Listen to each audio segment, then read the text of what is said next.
নমস্কার, গুরু কৃপাই কেবলম। আমি 12টা কালসর্প যোগের মধ্যে 11টা কালসর্প যোগ বিগত কয়েকদিন আগে আপনাদের জানিয়েছি একটা একটা করে। আজ আমি শেষ কালসর্প যোগ কর্কটক কালসর্প যোগ।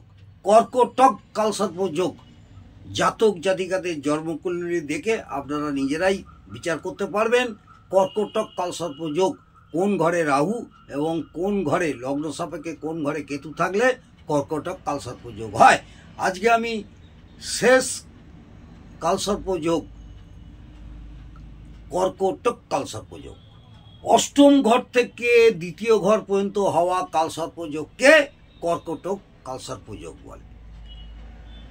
লগ্ন সাপেক্ষে অষ্টম ঘর থেকে দ্বিতীয় ঘর হওয়া পর্যন্ত অষ্টম ঘর থেকে দ্বিতীয় ঘর পর্যন্ত হওয়া কালসর্প যোগকে কর্কটক কালসর্প যোগ বলা হয়। আমি এখানে পূর্ণ কর্কটক কালসর্পের একটা উদাহরণস্বরূপ আপনাদের বলছি। যদি মেষ লগ্ন হয় তাহলে আপনাদের দ্বিতীয় কেতু থাকবে। দ্বিতীয় ঘর হচ্ছে বৃষ রাশিতে কেতু থাকবে, কেতু গ্রহ থাকবে এবং অষ্টম ঘর বৃশ্চিক রাশির ঘর, সেখানে রাহু থাকবে। অর্থাৎ দ্বিতীয়, তৃতীয়, চতুর্থ, পঞ্চম, ষষ্ঠ, সপ্তম এবং অষ্টমে রাহু থাকবে। এই একদিকে লগ্নের একদিকে যদি আপনার রাহু কেতু থাকে তাহলে পূর্ণ কর্কটক কালসর্প যোগ বলে আমরা ধরে থাকি। এইভাবে অষ্টম ঘর আমাদের কি প্রভাব হয়? জাতক জাতিকাদের অষ্টম ঘরে যদি রাহু গ্রহ থাকে তাহলে অষ্টম ঘর হচ্ছে আমাদের আয়ু, এবং আমরা অষ্টম ঘর থেকে মৃত্যুও বিচার করি। লম্বা, অসুস্থতা, চিন্তাশীল এবং বাধা বিঘ্নের কারক বলে মনে করে থাকি এই অষ্টম ঘর থেকে। কর্কটক কালসর্প যোগের কারণে জাতক জাতিকাদের ভাগ্যোদয়ে বাধা, বিঘ্ন এবং নানা রকম অশান্তি, নানা রকম বাধার সম্মুখীন হতে হয়। এই কালসর্প যোগের কারণে চাকুরি, ব্যবসা, পদোন্নতি অথবা অকৃতকার্য হয়, এটা মাথায় রাখবে। তবে সাথে পৈতৃক সম্পত্তির উচিত লাভ তারা পায় না। এরা কোনো পৈতৃক সম্পত্তি ঠিক উচিত লাভ যেটুকুনি পাওনা তার থেকে কম পাবে, এবং সেখানে তার সঙ্গে কোনো রকম প্রতারণা করবে, সেই রকম এইসব জাতক জাতিদের ঘটবে। বন্ধুর দ্বারা ছল চাতুরির কারণে অত্যাধিক ক্ষতির আশঙ্কা থাকে এইসব জাতক জাতিকাদের। এদের শ্বাসযন্ত্র অথবা যে কোনো জন্তু জানোয়ারে কামড়ে বিষের কারণে মৃত্যুও হতে পারে এইসব জাতক জাতিকাদের।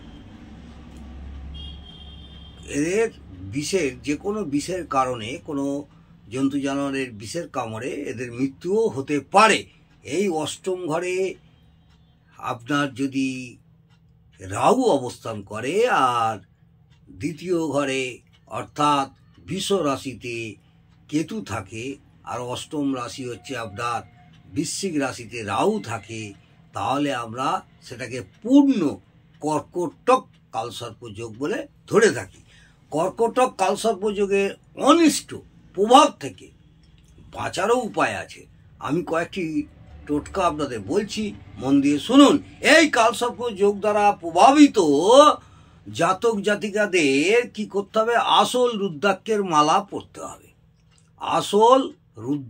মালা পরতে হবে, এবং কালসর্প যোগ শান্তি যজ্ঞ করলে অপেক্ষাকৃত ভালো ফল লাভ হবে।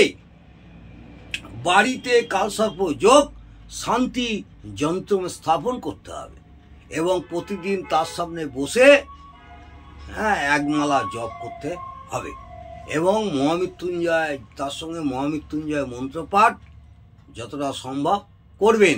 শিবলিঙ্গের সামনে বসে মহামৃত্যুঞ্জয় মন্ত্র পাঠ করলে অপেক্ষাকৃত ভালো ফল লাভ করতে পারবেন। শান্তিযন্ত্র স্থাপন করে, শান্তিযন্ত্রের মন্ত্র আছে, এই মন্ত্রগুলো আপনি একমালা জপ করবেন। এবং যদি বাড়িতে শিবলিঙ্গ থাকে তাহলে ভালো, না থাকলে কোনো মন্দিরে গিয়ে মহামৃত্যুঞ্জয় মন্ত্র একমালা জপ করবেন, তাতে আশানুরূপ আপনারা ফল পাবেন। রাহু কেতু সম্বলিত বস্ত্রগুলো শনিবার দিন উপযুক্ত ব্যক্তিকে দান করবেন।